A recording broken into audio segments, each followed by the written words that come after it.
একে একে শেষ করেছি, সবার দেখা হইল শেষ।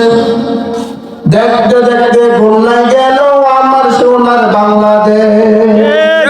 একে একে শেষ করেছি, সবার দেখা হইল শেষ। দেখতে দেখতে ভুলাই গেল আমার সোনার বাংলাদেশ। দেখতে দেখতে ভুলাই গেল আমার সোনার বাংলাদেশ।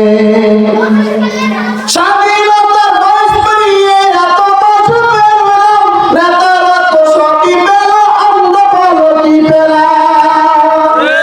স্বাধীনতার বয়স পেরিয়ে এত বছর পেরোলাম, নেতারা তো সবই পেল, আমরা ভালো কি পেলাম। আর কত কালে করে মতো জীবন করবো শেষ। দেখতে দেখতে ভুলাই গেল আমার সোনার বাংলাদেশ। বর্তমান 500 টাকা 5 টাকার চার মধ্যে আমাদের কোটি কোটি টাকার একটা ভোট আমাদের বিক্রি হয়ে যায়। কেন? রাসূল কারীম সাল্লাল্লাহু আলাইহি সাল্লাম বলেছেন, তোমার প্রতিটা কদম, প্রতিটা মুহূর্ত, প্রতিটা ভোট, প্রতিটা বাক শক্তি কালকে আমাদের ময়দানে দিন আল্লাহ তাআলার দরবারে হিসাব দিতে হবে। কেন? আজকে আমরা দেখা যায় এমন এমন ব্যক্তিদেরকে আমরা রাত বসাতে বসাচ্ছি, সংসদে নিচ্ছি, যে ব্যক্তি কোনোদিন ফজরের নামাজ জন্মের পর থেকে মৃত্যুর আগ পর্যন্ত কোনোদিন পড়ার কল্পনা করে নেই।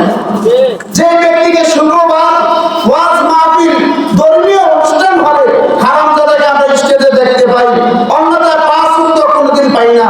এখন থেকে আমরা জজ্বা তৈরি করে নিব, ইমানের উপরে অটল অবিচল থাকবো। এইবার আমরা নির্বাচনে নির্বাচিত করবো এমন ব্যক্তিকে, যে এমপিকে আমরা ফজরের ওয়াক্ত মসজিদে পাই, যে এমপিকে আমরা 5 ওয়াক্ত নামাজে ইমাম সাহেবের পিছনে পাই। কথা বলেন ঠিক কিনা? এমন কোন চোর, বাটপার, গুন্ডা, দান্দাবাজদেরকে আমরা এই উচ্চ আসনে সংসদ ভবনে নিতে চাই না, যারা কোটি কোটি মানুষের টাকাকে আত্মসাৎ করে, এতিমের টাকাকে আত্মসাৎ করে, এমন কোন আমরা মুনাফিক মার্কা এমপি আমরা এই বাংলার জমিনে দেখতে চাই না। কথা বলেন ঠিক কিনা? এজন্য রাসূল কারীম সাল্লাল্লাহু আলাইহি সাল্লাম বলেন, তোমাদের প্রতিটা কদমের হিসাব দিতে হবে। দেখবেন যে রাজপথে ওই সমস্ত ব্যক্তিরাই হয়, কারা? ওই যে যার জন্য, নেতার জন্য জীবন দিলেন, যৌবন দিলেন, সব কিছু দিলেন, করে দিলেন। নেতার গায়ে একটা পীড়া পড়ে না, কিন্তু নেতার কর্মীরাই মারা যায়। আমরা অসংখ্য অগণিত ইতিহাস দেখেছি। এজন্য এবার আমাদের ভোটটাকে যোগ্য স্থানে আমরা ব্যবহার করব, যেন আল্লাহর কাছে কাল কিয়ামতের ময়দানে দিন কাঠ করে না দাঁড়াতে হয়। যাই হোক, প্রেক্ষাপটে এমনটা ছিল না, কিন্তু হয়ে গেল।